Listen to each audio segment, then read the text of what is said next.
These are 100% fries and 100% white beef. First, we need to slice the white beef into strips. I'm going to be using this knife I found in the mail. It almost cuts as good as butter, but slice. Most don't know this, but this is the Instacut button. Perfect. Next, you want to make sure you strain the wheat dust. This process not only improves the look of the dust, but it also improves the taste. Add some random flavors. The only requirement is garlic.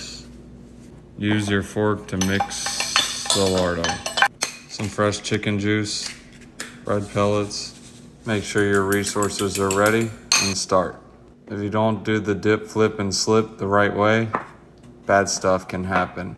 Remember the order: dust, juice, pellets. Dust, juice, pellets. Dust, juice, pellets. Dust, juice, pellets. Dust, juice, pellets. Betty gets kind of toasty, so apply some SPF butter. Get it, Betty.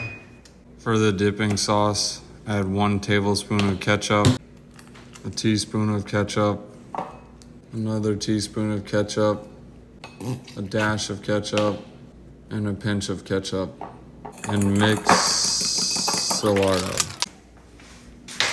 Perfect. Taste test.